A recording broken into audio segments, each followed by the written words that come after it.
When I was thinking of going freelance and I was asking other people, the general consensus is just you're never going to be ready. And if you have a safety net, it's always going to hold you back and you won't be able to accomplish as much as you could if you just let go of that safety net. Welcome to the Passion Behind the Art Show. It's all about diving in with individuals to learn the story behind their passion. It's your host, Daryl Pinnock. Well, I am excited to have Roxy and Phoebe on the Passion Behind the Art Show, aka Pandr Design Co. Awesome. Welcome, ladies. Having us. Thank you. Thank you so much. All right, let's kick it off. I guess you're going to do it one by one, but how did your design journey start? Who will be first? All right. Phoebe, go for it. Okay, this is Phoebe, and I'll go for it. So I went to design school. I graduated from high school, and I went to Pratt Institute in New York, and started off there. I did 2 years there as a graphic design major, and then I hated it. So I transferred to Temple University. Tyler School of Art is their art school within Temple, and I finished up my degree there. And so I have a degree in graphic design and graphic and interactive design, but I don't really think I do the interactive part. So yeah, I suppose you're supposed to do the websites and apps and all that jazz, but coding really wasn't much interest to me. And then after graduating, I moved to California. I'd never been to California before. Just thought it seemed cool on the internet. So moved out here, and I worked for a bike company as actually apparel designer. I did cycling clothing and catalogs and hang tags, everything that went along with that. And then did that for 8 months. Again, hated that job. So I have a tendency to really not like some things. And moved on to another job actually in the cycling industry. So I was really interested in being in the action sports industry. So I got a job at another company that actually made bikes called Electra, and was designing apparel as well, but bells and helmets and the fenders that were going on, and all the graphics that went along with that, and get like catalogs, because all these products needed a catalog. So that's my spiel. Okay, cool. Roxy. Yeah, so it took me a little bit longer to figure out that I wanted to be a designer. I always loved drawing when I was a kid and growing up, and but it didn't really seem like something that I could do as a career. So when I went away to college, art and design wasn't even on my radar. I went away to college at a school up in Washington State, and just was taking all kinds of random classes. Didn't find anything I liked. I was there for 2.5 years, and they were like, okay, Roxy, you really need to pick a degree now, like a major, because you're about to graduate. And so I was just like, I can't, there's nothing here for me. So I ended up dropping out, and I moved back home to San Diego and started taking community classes and taking like as broad of a range as possible. And I took a design class. It was like a design 101 class. And I was like, yes, this is finally something I like doing. I feel like I'm good at it. So I ended up basically starting over after 3.5 years and going to design school. So I went to design school for a few years and then dropped out of college because I was like, I feel like I have the skills that I need to be able to be a designer and work freelance, because I really wanted to work freelance. I didn't really want to work for anyone else. So that's when, I left school, started working odd jobs, and that's when I started drawing lettering. I never did that in college. I love typography, but it wasn't until after college that I started in the world of hand lettering and posting on Instagram, and then like meeting all these amazing, cool people that I still follow and talk to, and it just kind of took off from there as I was building my following. Okay, cool. So Phoebe, so during this process while you were on your journey, were you also still building a platform? I definitely didn't think of social media in the way that Roxy had been using it. She, as she said, was trying to start her own business and go off on her own, which that had never been a dream of mine. Mm.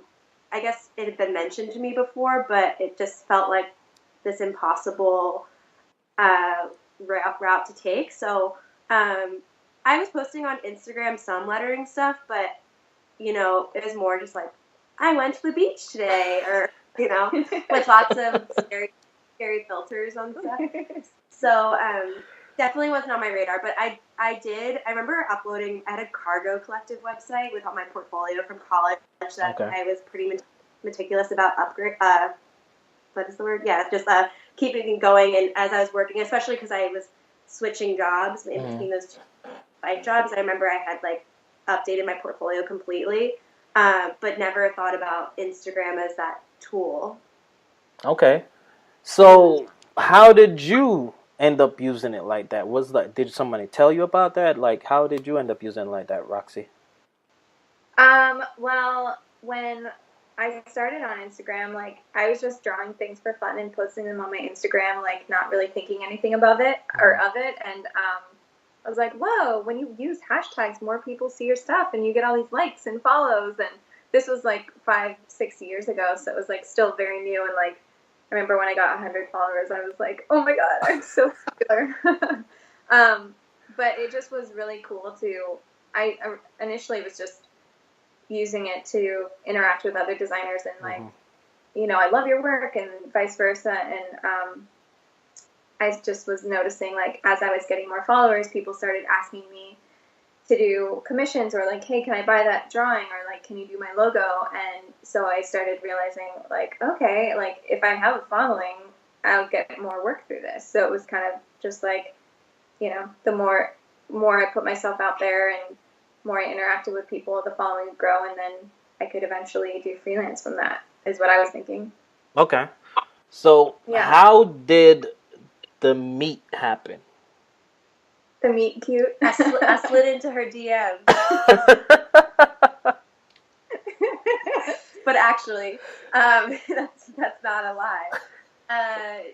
Upon working at the second bike job, I was wanting to do a bit more with my extracurriculars, and had seen lettering coming up on I started getting more involved in Instagram and saw what people were doing out there, and I found Roxy in San Diego, probably through a hashtag, and was like, wow, I really like this girl's stuff. She's so cool. She seems about my age, what you can gauge from like the hand holding the pencil. There's not wrinkles. I had a young hand. So I messaged her and I said, hey, would you want to meet up? And she actually worked very close to where I work, so it was kind of perfect. And we met up for happy hour one night and discussed starting a lettering club in San Diego. Okay, I remember that. Yeah. You had started a lettering club. So San Diego letters. So now you guys you know each other, you've met up. How did the whole business deal start? Yeah, so originally we were just doing monthly meetups at the club, and that was so much fun, planning events and branding the club and promoting and, all that kind of stuff. There was actually a lot of design stuff that went into it. So we found like, wow, we really love working together. And at the time, I was working a full-time design job that was really boring and not creatively fulfilling. So I was just still doing as much freelance as possible to eventually be able to go freelance full-time. So when we met, like, I think I told you, like, eventually I want to go quit my job, but it seemed like so far out of the realm of possibility. Right. But then as we started working together, we found we worked really well together, and we're like, hey, we should do a freelance project together. So we started doing a couple freelance projects together, and it was just so much fun. And I was getting to the point where I was like completely had it with my job. So I was just like, I'm quitting my job. And a few months later, Phoebe did too, and we just went all in because at her job, she was kind of hit a glass ceiling. Yeah, I was feeling kind of stuck, and there wasn't much more upward mobility. So, and then everything looks glamorous from the outside. So everything Roxy was doing, I was like, oh, I want to do that. And so I left my job, and then we took the business full force. So actually San Diego Letters was the club that you Yeah. turned into a business. Yeah.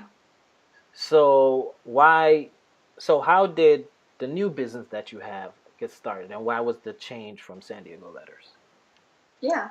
I also want to mention we also used to be 3 of us. It was my friend Eden, or our friend was a part of it as well.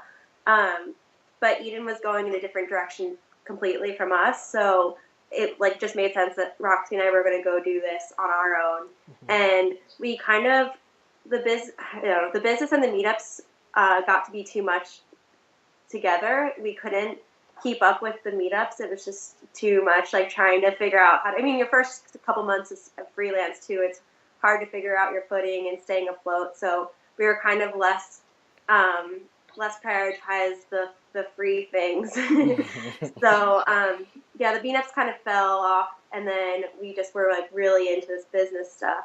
And we actually rebranded. The rebranding took a long time to become Pandr Design Co. We've been thinking about it for so much longer than it should have been like last year, but we actually officially rebranded this September 2017.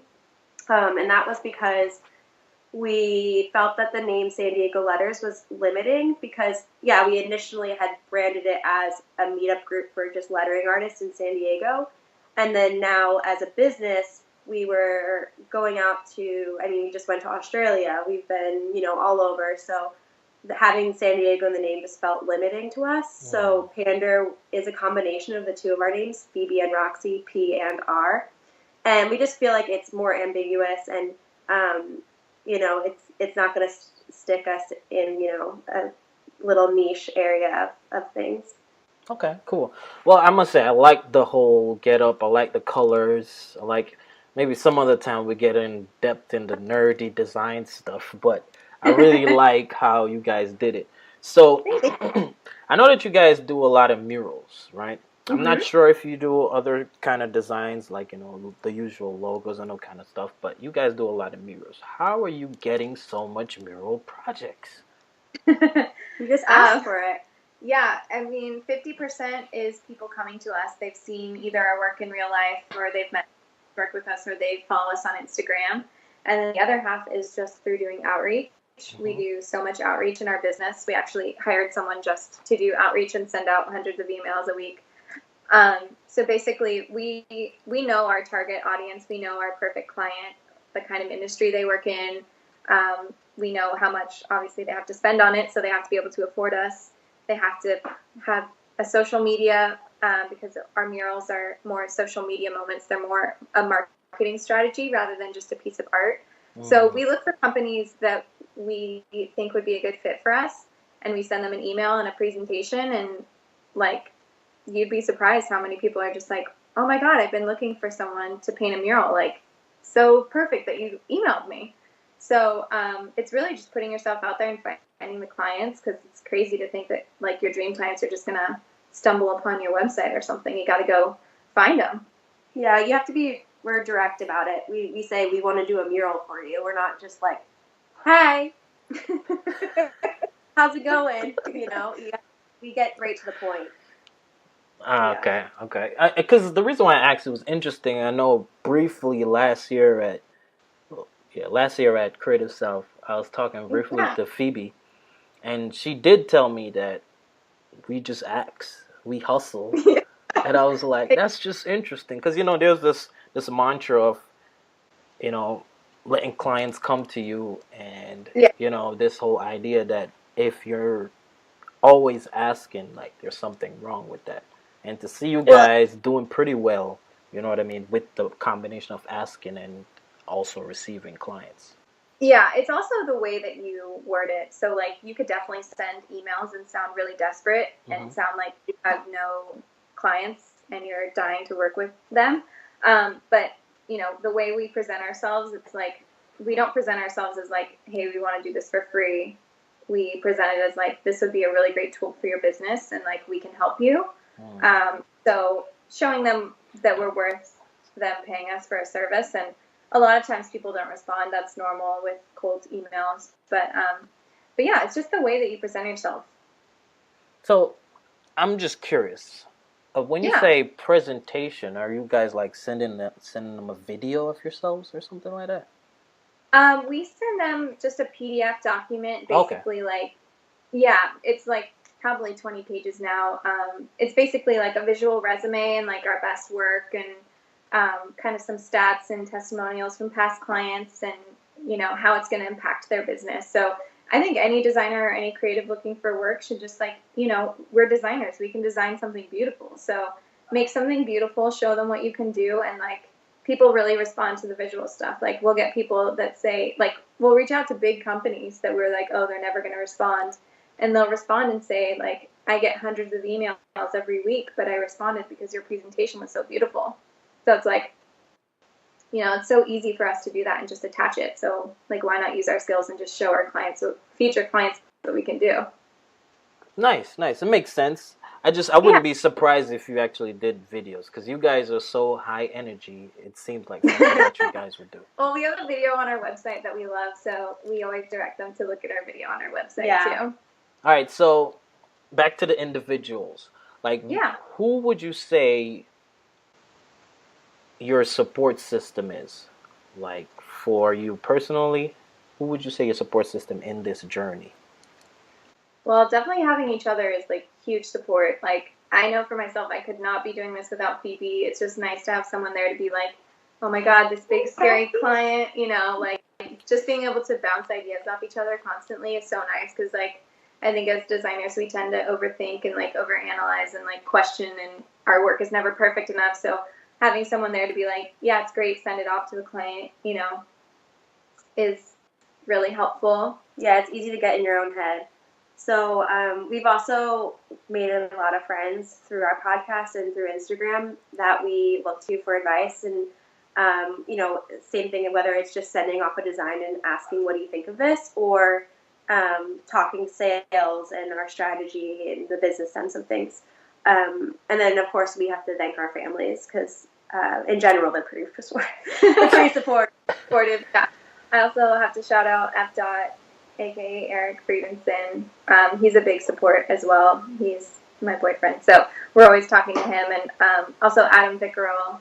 I don't know if you've had him on, but he's great. And we do weekly calls with him to talk about freelance. So he's always helpful for us. Yeah, I haven't had Adam on, but Eric is awesome, man. Yeah. He is an awesome dude. So, all right. So what is it like having a business partner? What is that like? What is the dynamic like? Is there something specific that you should be looking for? Or individually to say, okay, I should have a business partner? Yeah. I think it's different for everyone.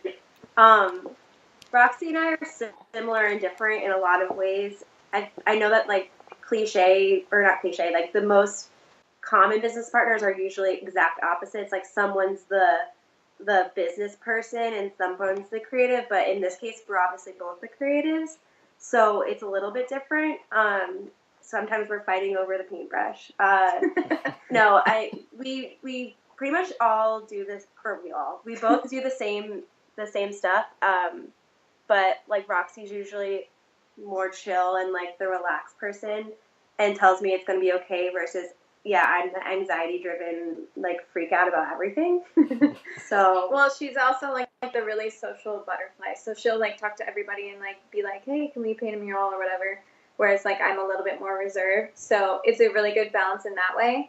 But it's just nice having a partner. I mean, it's basically when you enter into a partnership, it's like getting married. You have to have like insanely good communication. You have to be able to travel together and be around each other all the time. So it's definitely hard to find a good business partner, but someone that like brings out the best in you and makes you do things that you couldn't do on your own. Like, you know, it's just having that person where it's like you think of a crazy idea, like, hey, let's record ourselves drunk and put it online every week. And then like, yeah, that sounds crazy by yourself. But if you have someone being like, yeah, let's just do it. It's easier to have someone along for the ride with you. Yeah, I guess just I would never want to be business partners with my identical twin. Like, you need differences so that someone else is like the exact reason why we need that set of eyes to look at the piece. Like you need a different opinion coming in, and I'm sure, yeah, it's the whole thing, opposites attract. So you need that little bit of opposition. Nice. Because when I didn't remember this, but after I asked you the question, I remember that Instagram post you did, Phoebe, of like pointing out why you guys are different. I was like, I wonder what prompted that. Yeah. Well, because we just get told all the time that like we can't tell the difference between our voices. Oh, so okay. We wonder if people think we are. Everyone thinks we're roommates too, and that like we've known each other for years, and that we like are the exact same person. But yeah, it's the differences that really make us a good team. Cool. So I know it hasn't always been easy. What would you say was some of the biggest struggles you had to overcome individually and as a partnership? Well, I guess so we've been doing our business for like, I'd say like 2.5 years now. Mm-hmm. The first year was really, really a struggle because it's a lot of highs and lows, and work can be really inconsistent. And we weren't doing any outreach at that time. We were just waiting for jobs. So it would be like sometimes we'd have a bunch of work, and then sometimes we'd have no work at all. So that was definitely a struggle because neither of us had really much knowledge of business. So we didn't really know what we were doing. We didn't really know how to price. We didn't really know how to get clients. There was just so much unknown. So that first year was really a struggle. And it is with like any new business or someone going freelance, there's always going to be struggle. But first year was really tough. And so that we learned so much in that first year. Like you learn so much by doing everything wrong. We're so smart now. We learned a lot. Year 2, we're genius. I know. So yeah, but going through that like struggle and feeling like, can we actually do this, led us to actually hiring a business coach who we worked with for a year. And that just like completely took us to a whole new level. And we learned so much through that. So it's those struggles that lead you to where you're supposed to be. So that was like, I don't know, it's not really a specific answer, but yeah, I agree. It's really the highs and lows. And Aaron, we should have said him as well. Aaron Keith was our business coach, and he worded it one time as like the tide. There's low tide and there's high tide. It comes in waves, and it after a low tide there's going to be a high tide, and after a high tide it's always going to be that way. So just knowing that it's going to be that way, and not always expecting it to be low and not always expecting it to be high. And then I'd say personally, as a struggle, work-life balance, it's hard for me to turn off my brain and just chill and, remember to have fun. Right. As goofy as we may seem, I really am a workaholic, and because it's scary, it's your baby. It's fun, and I love doing it, but also you're stressed out, and there's a million things you could be doing, but there's always going to be work, so you have to remember to like take a break because you need that time to recharge. Makes sense. I think we all, especially with this idea of doing something we enjoy, the lines get muddy a lot. You kind of you don't know when you're supposed to be relaxing because you're actually enjoying what you're doing. Exactly. Right. Yeah. Drawing when we're watching TV, we're drawing or hanging out with our family. Like it's crazy. Right. So I know you mentioned the podcast. Talk a little bit about the podcast. It's very different. Yeah, it is a little different. So we have a podcast called Drunk on Lettering. So every week we basically get a few drinks in our system and interview one of our lettering or design idols. And we've been doing it for 77 weeks now. Which we calculated today is nearly 5 days of our lives. I know. So, yeah, if anyone wants to spend 5 days straight listening to our voices, it's out there on iTunes. But yeah, so the reason behind it was, as Phoebe mentioned, like, it's hard to shut off your brain. And as we were doing our business full time and, like, kind of, not having that life-work balance, we felt like we needed some kind of passion project or something fun in our lives. And we like I said, I've been involved in the lettering Instagram scene for like five, 6 years. So like all these people I see, and I see their stuff every day. And when I met Phoebe, that was like the first time I could be like, oh my God, do you follow this person? Do you follow this person? Mm-hmm. And so it's like these people that we see every day and we love their work, but we don't really know what they're like in real life. So we wanted, like, you know, we wanted to just like do a different kind of podcast where it's not really about finding out about their work, but just like getting to know who they are as a person. So we decided like the best way to do that is to just like have drinks over Skype and just like ask them weird questions and make them feel uncomfortable sometimes. And we've made so many amazing friends through the podcast. It's been really amazing experience and like just so much fun. And like, you know, podcasts are a lot of work, but it's so rewarding. Like the people you get to meet, I'm sure you become really close to the people you interview too. And it's just like an awesome experience. Yes, it is. I mean, I'm glad I stumbled on it because I wasn't trying to originally do a podcast, and I'm glad I stumbled on it. Easy. Yeah. It's life-changing, to be honest. Totally. Yeah. But the thing is... Sorry, go ahead, Phoebe. Oh, I was going to say, were you really freaked out by your voice in the beginning, too? It took me probably about 10 episodes to kind of really... Probably more than that. I'm still a little funny with listening to my voice. I'm just now... Yeah. I think I have about 41 episodes, and in the last 5 I'm saying I got used to listening to my voice. Yeah, that's like 2.5 days, man. Yeah. So it's very weird. I try to just, because most of the times you're like, you kind of know when if something goes wrong, so I kind of just skip straight to that in the past and just edit that part, and I'm like, I'm done. That's it. I don't want to hear my voice. Yeah, imagine not remembering what you said. Oh gosh, that is funny. Yeah, that is funny. But give yourself a pat on the back.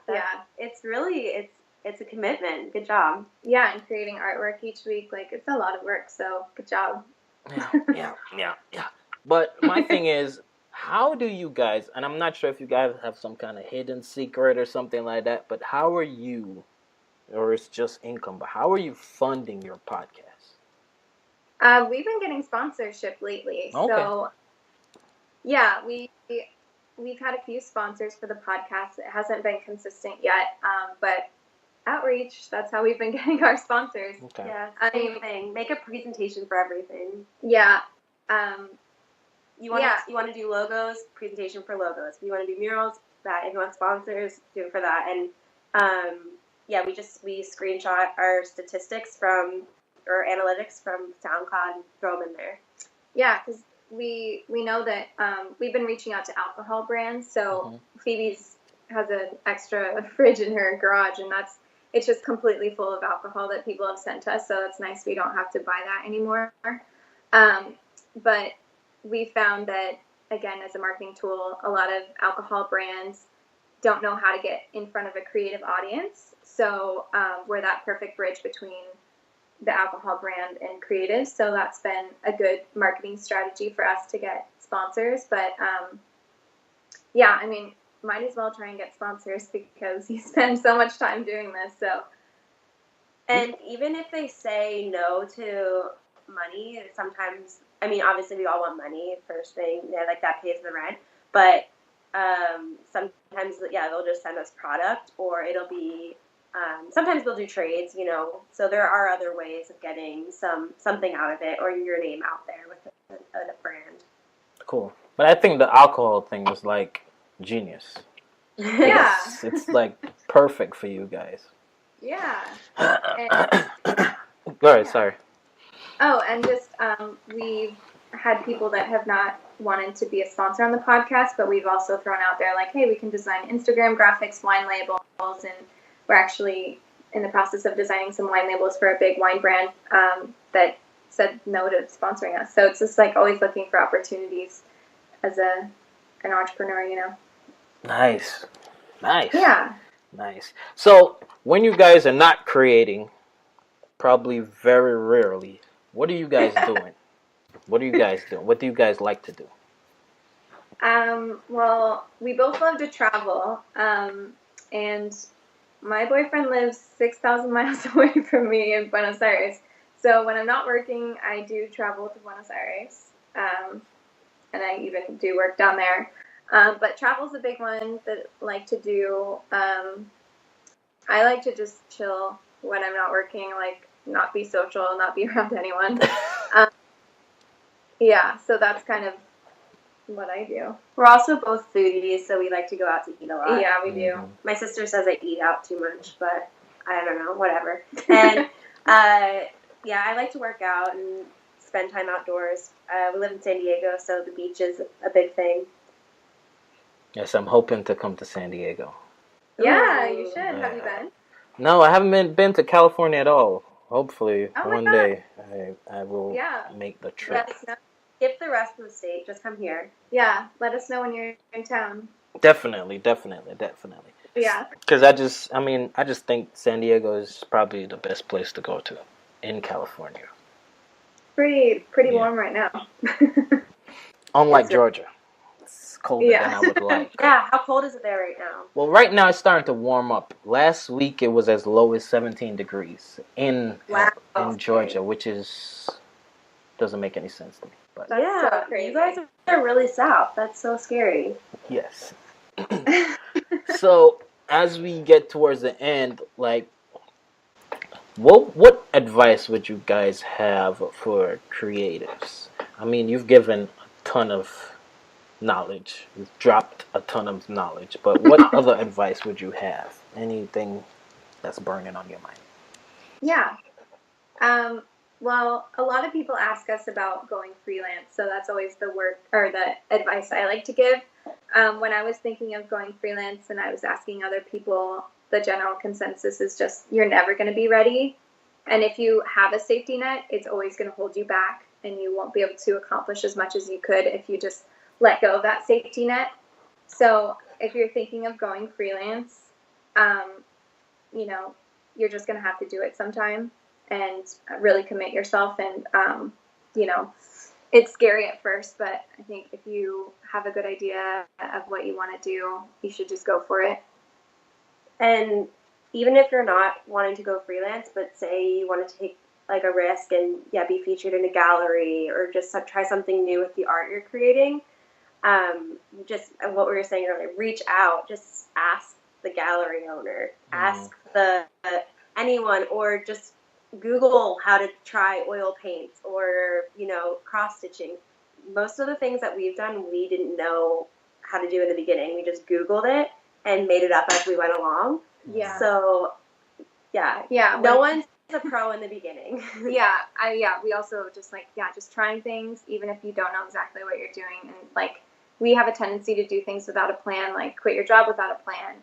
Like our first mural, we had no idea how to do a mural. We just said, yes, we'll do it. When we started our podcast, we had no idea how to do a podcast, and it took us so long to figure out how to get it on iTunes. But we just did it, and if we had waited till we were going to be professional podcasters, we never would have done it, I like that. That. Thank you guys so much. You guys are awesome. Thank you. I'm a fan. Well, thanks so much for having us on. And so you guys are in San Diego right now. Yeah. Right. So where can people go to learn about what you guys are doing? Well, you can follow our Instagrams. Mine's Roxy Prima. And I'm Fevers. And then our business one is Pandr Design Co. You can find us at www.pandrdesignco.com, and then also find Drunk on Lettering on SoundCloud and iTunes. Awesome. Well, you guys enjoy the rest of your night, but thank you again for coming on. This was a blast. And thank you. Enjoy the rest of your evening and stay warm. All right. Take care. All right. Bye. I want to say thank you so much for listening to this week's episode. If you want to get in touch with me, you can reach me at DPCREATES on Instagram or Twitter. And please leave me a review on iTunes, because that helps the podcast to grow. Thanks again. Be blessed.